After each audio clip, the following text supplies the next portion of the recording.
I'm going for a beer. Beer, beer, beer. I'm gonna drink some beer. I like drinking beer. Lovely, lovely beer. Beer, beer, beer. I'm going for a beer. Beer, beer, beer. I'm gonna drink some beer. I like drinking beer.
Another episode of Jase and Sean's Beer Guide. I am here in Grimsby at Doc's Beers.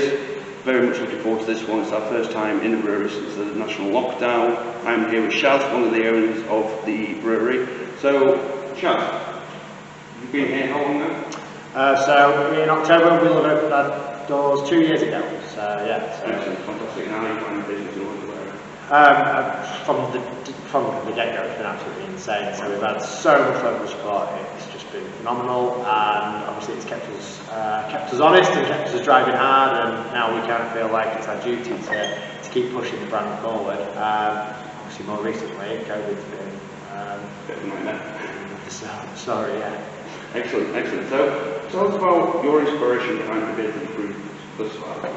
Oh gosh, so super varied really. So we have multiple inputs through the brewery. So one of the co-owners, Mike Richards, he's our head brewer, founder of the brewery. He's ex-Abbeydale over in Sheffield. Yeah. So with that comes his own very distinct style.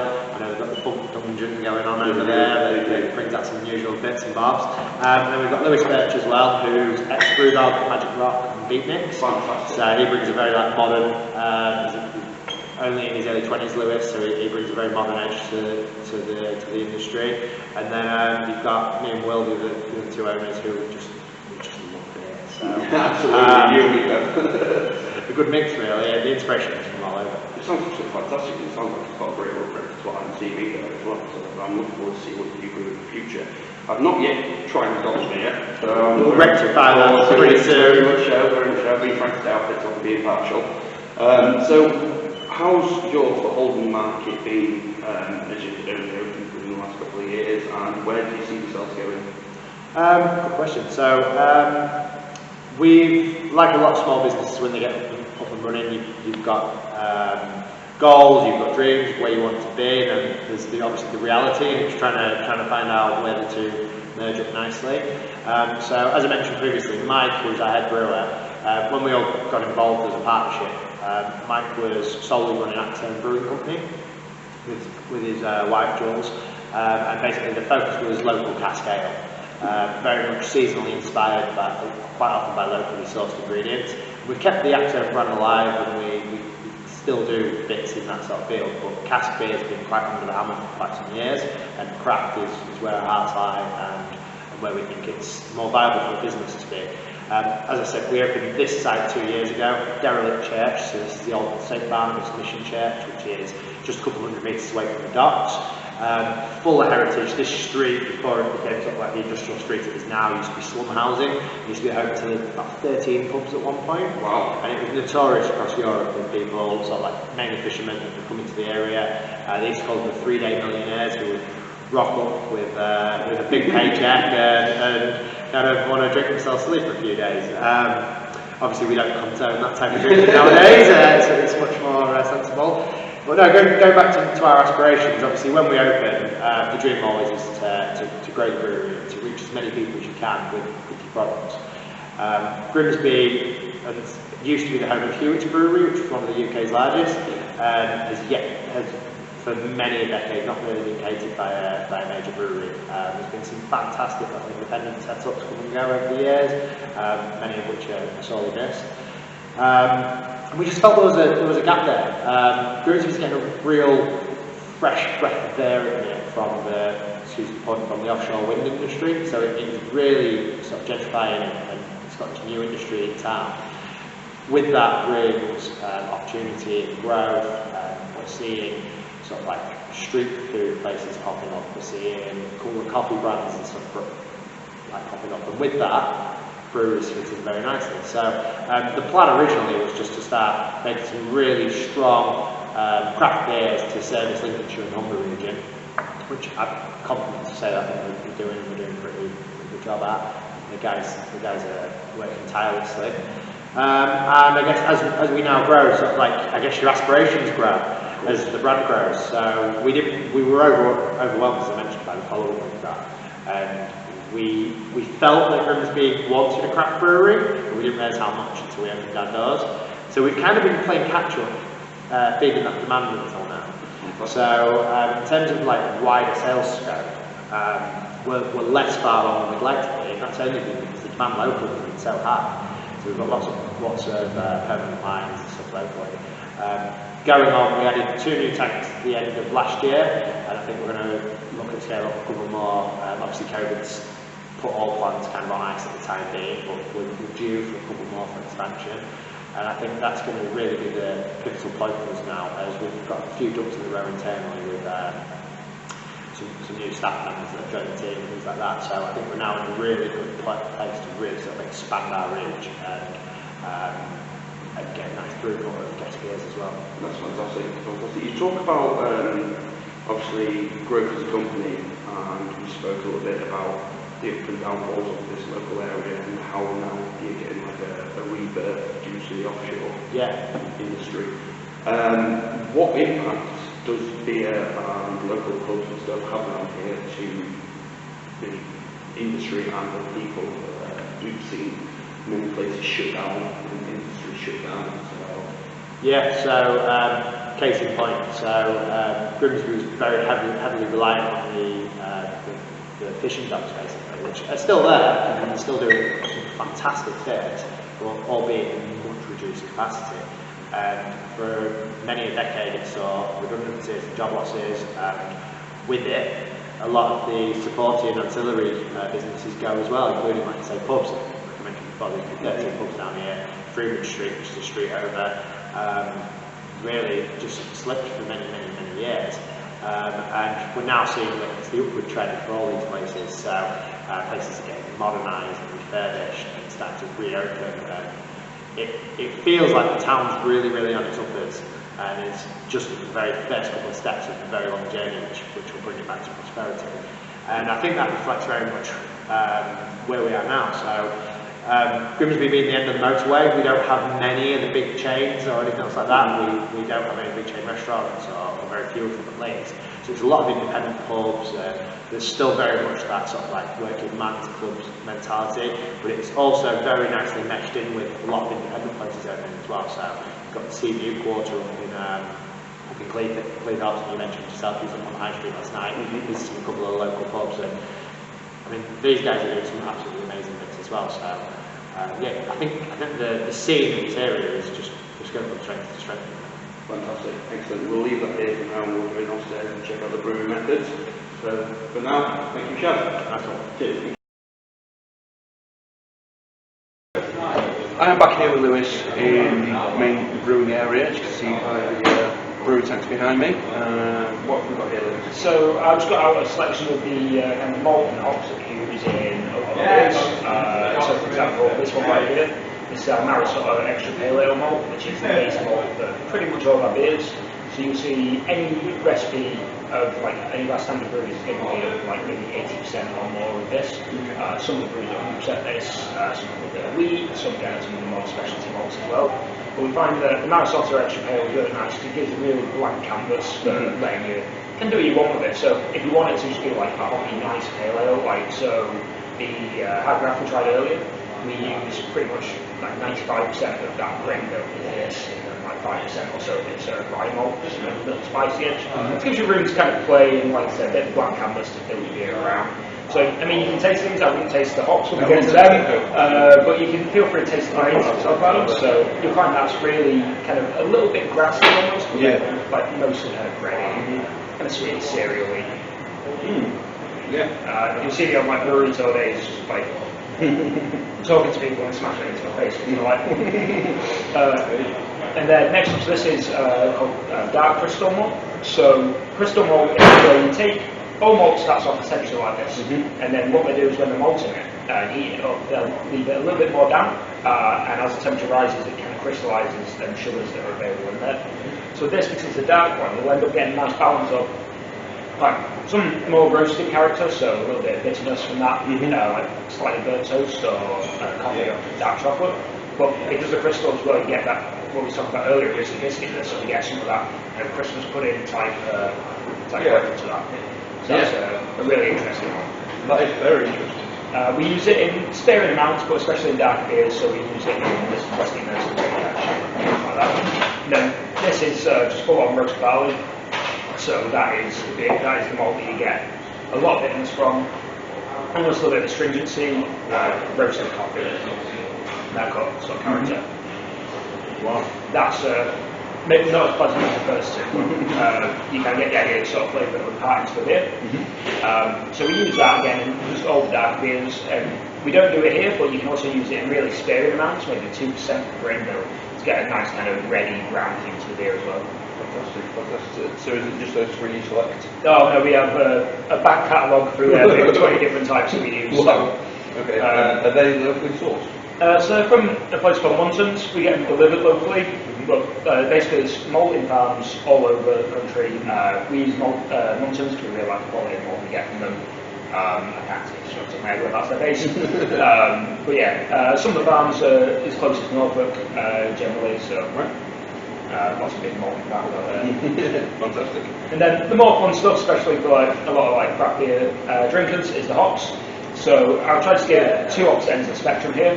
So this is more of, I don't know whether you see this on the can, but that's more of a leaf. So basically these come straight off the vine, and they're just dried as they are and compressed and vacuum packed. This is that Sriracha Jase, that really divisive hop that I was talking about earlier. Yeah, you can really get that dill pickle I was talking about. Yeah, it's very pickly. Feel free to get some rub between your hands. If you've got like a little bit of warmth to your hands, it really kind of activates what you can smell in there. But yeah, so it is a really divisive, a little bit spicy, a little bit kind of dill pickle, lemony. Yeah. It's a really interesting one. I think people underrate it. I think everyone should give it more of a chance. Absolutely. Yeah. So that comes as a leaf form. We slowly phasing out the use of leaf hops in the brewery. We find we get more efficiency and better kind of flavour extraction from this form, which is like pelletized. So basically take them leaves that we were just talking about and basically remove all the stems. So the general pellet hops are called T90 when you order them. That is type 90. 90% of the matter of this goes into this. So get rid of all the stuff you don't need, all the twigs and all the brown bits you don't need, and some of the green leaf. So basically what you're looking for, the main bit, if you go back to the leaf hop, if you get any flavour, aroma or bitterness from it, you pull them apart, is these yellow glands in there. So that's the really main important bit. So remove any of the excess stuff, mulch it up and then form it into little pellets, which then, when they're used in the liquid, whether it's in the kettle, which is really hot, or whether it's in the cooler, these will break down into like almost like powder, so again much more dispersed with the product. And how does it compare when dry hopping?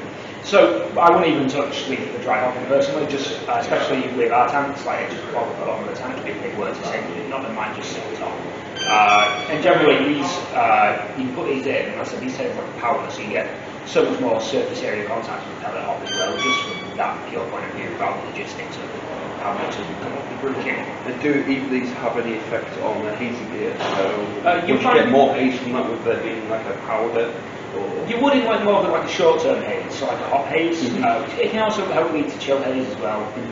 But like generally, like you would find anything that's super heavily dry hopped to the point where it's hazy is with these. Predominantly, a lot of that is still hot haze when it's packaged. That will just drop out eventually and end up with sediment. fantastic. Right, I'm going to go show these to the camera again. Yeah, absolutely. Yeah. So also as a side, this is Stars. So we use this. It's a really traditional German rock. We use that in our own time lager, which we haven't tasted today. It tastes a lot different. It smells a lot different to that scratch haze. Fantastic. So let's go show these Yeah, to the camera. So here you've got the little pellets that we were just talking about, which is the most preferred hop. And then we have the sriracha leaf there as well, as you can see the difference between those two. So fantastic. And then I'm going to show you yeast, which comes in a sealed pack. We use a whole pack per brew, so I'm going to one of them up. That's it. So tell me a little bit about what you've got developed here now.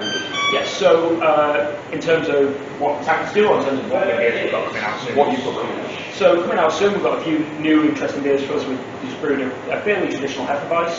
So nice German wheat beer, big banana, full of character wheat. Wow. So I'm quite excited. I smell it really good during fermentation at the minute. It's about halfway through fermentation. We've got a new lower ABV juicy pale ale coming out, so a bit more in that kind of hazy category, that murky category.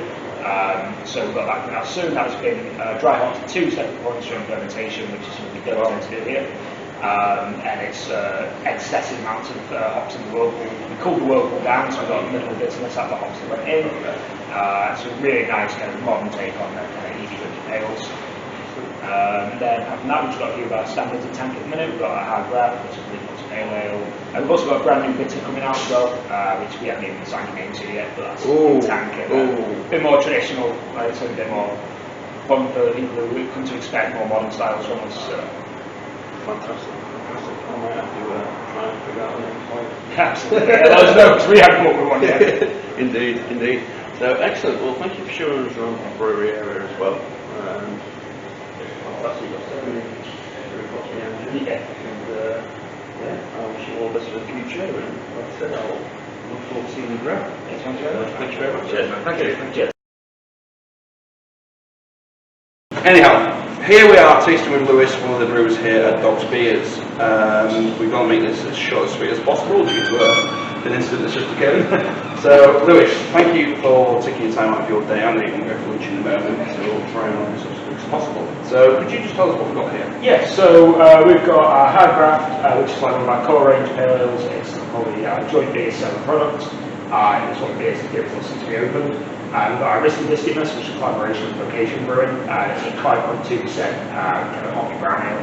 Fantastic. So, just to reiterate, what am I expecting from this? So with the hard graft, we use sriracha yeast in there, so it's quite a divisive hop. Like some people love it, customers and brewers, some love it, some hate it.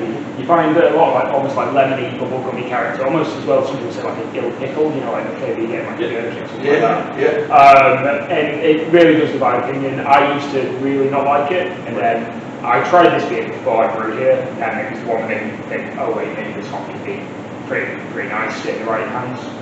So you expect like a little bit refreshing, a little bit of spiciness from the rye malt, but then a little bit lemony, citrusy, bubblegummy character as well from the hops. Excellent. And the Risky Biscuitness? Yes, that's a 5.2% brown ale, so a lot of brown malt, biscuit malt in there, a little bit of kind of medium crystal malt. It's given like a nice big biscuity, malty, gravy, bready kind of character. Then, as we try to keep our beers quite balanced, we wanted to up the hops as well in there. So we've got Summit, Topaz, and Warrior in there. So Summit and Warrior are two very traditional American craft beer hops with a big like grapefruit, pine kind of character with the spicy. And then Topaz is a bit more tropical fruit character, which we just kind of wanted to bring it up and back end of the taste a little bit. So. Fantastic. And which one would you like to try first? I'd say go hard graft. We'll go for the hard graft. Fantastic. So it's a beautiful colour. I don't know if you can see that, but it's nicely golden. Very cold. It has to be very cold, of course. Seems very well kept. So let's have a smell. Yeah, you get those tropical scents coming through. Yeah, absolutely beautifully. A little bit hoppy. Yeah, absolutely fantastic. Let's have a taste.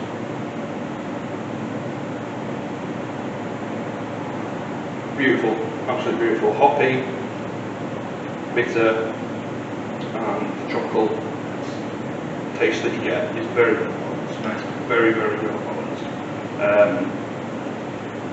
Absolutely gorgeous beer.